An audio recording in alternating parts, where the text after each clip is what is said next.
प्रिय बच्चों, आज हम पाठ 2 गंगा का धरती पर आगमन पढ़ेंगे। यह पाठ गंगा किस प्रकार धरती पर आई उसके ऊपर है।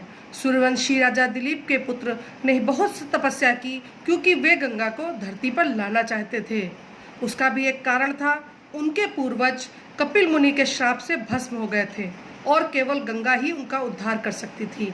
इसलिए भगीरथ अन्न जल छोड़कर तपस्या कर रहे थे।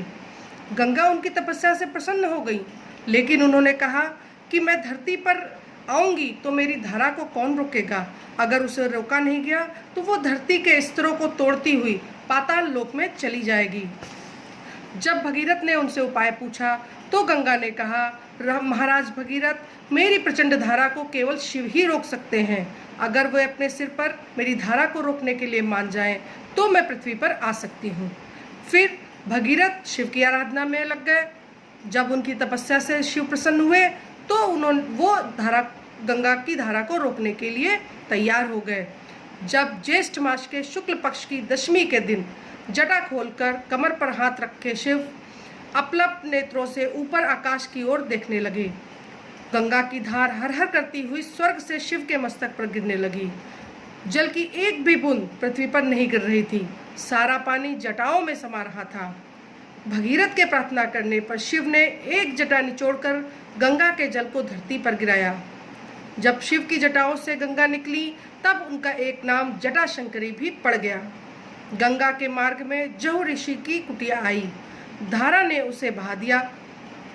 क्रोधित मुनि ने योग शक्ति से धारा को रोक दिया। जब भगीरथ ने उनसे प्रार्थना की तो ऋषि ने गंगा को मुक्त कर दिया। अब गंगा का नाम जाह्नवी पड़ा। कपिल मुनि के आश्रम में पहुंचकर गंगा ने भगीरथ के पूर्वज महाराज सगर आदि का उद्धार किया। वहां से गंगा बंगाल की खाड़ी में समाविष्ट हुई। उसे आज गंगा सागर कहते हैं। इस कहानी से हमें यह शिक्षा मिलती है कि सच्चे मन, लगन और एक लक्ष्य के लिए किया गया कार्य हर बाधाओं को तोड़कर सफल होता है एवं हमें हमेशा आगे बढ़ने के लिए प्रेरित करता है। आशा है बच्चों कि तुमने इस कहानी का बहुत आनंद उठाया होगा। अब हमें ये समझना है कि हमें प्रत्येक पेज के नीचे दिए हुए इन शब्द अर्थों को याद करना है और उसके बाद इसके लिखित प्रश्न नंबर 3 इनको भी लिखना है, जो मैंने पहले से ही लिख लिए हैं। इसका आप स्क्रीनशॉट लेकर लिख लीजिए और मैं पढ़कर भी सुना दे रही हूँ। उत्तर 1, भगीरथ राजा दिलीप के पुत्र थे। उत्तर नंबर 2, भगीरथ अपने पूर्वजों का उद्धार करने के लिए गंगा को पृथ्वी पर उतारना चाहते थे। उत्तर नंबर 3, गंगा ने भगीरथ को बताया कि केवल शिव ही अपनी जटा में उन्हें रोक सकते हैं। उत्तर नंबर 4, शिव की जटाओं से निकलने के कारण गंगा को जटाशंकरी भी कहा जाता है।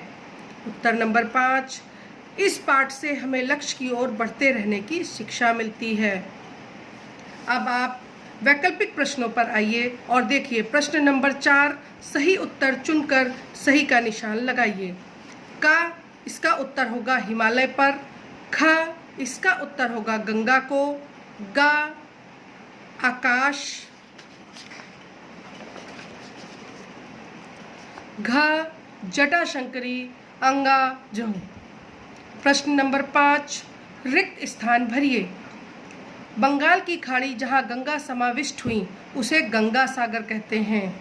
नंबर 2, कपिल मुनि का आश्रम। नंबर 3, भगीरथ ने तपस्या की। नंबर 4, शिव की जटाओं में। नंबर 5, कपिल मुनि के श्राप से।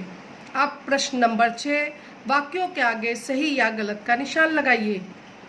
राजा दिलीप सूर्यवंशी थे। सही। भरत मुनि ने गंगा को धरती पर लाने के लिए तपस्या की। गलत। भगवान शिव भगीरथ की आराधना से प्रसन्न हुए। सही।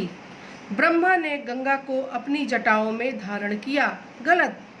जौ ऋषि ने क्रोधित होकर गंगा की धारा को रोक लिया था। सही।